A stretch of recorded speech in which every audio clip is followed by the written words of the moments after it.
Hello guys, আসসালামু আলাইকুম। সবাই কেমন আছো? আলহামদুলিল্লাহ সবাই ভালো আছো। সবাইকে ঈদ মোবারক, ঈদের শুভেচ্ছা রইল। তো হাঁটতে হাঁটতে চলে গেলাম রাস্তার দিকে গরু দেখতে। সবার গরু ঈদের দিন রাস্তায় রাখা হয়। এগুলো ছাগল একটা কিউট, কি সুন্দর করে ঘাস খাচ্ছে, মাশাআল্লাহ। তো হাঁটতে হাঁটতে চলে গেলাম আরেকটা গরুর কাছে। তো গরুর মামা দেখি শুয়ে আছে, সরি বসে আছে, খুব হয়রান। আর ওদের জন্য খুব খারাপ লাগে।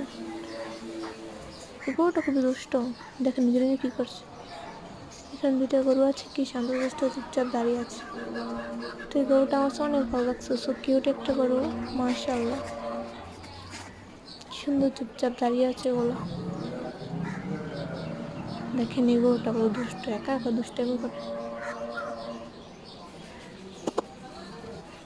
তো আস্তে আস্তে চলে গেলাম বাড়ি থেকে। তো বাই গাইস, আল্লাহ হাফেজ। এখানে ব্লগটা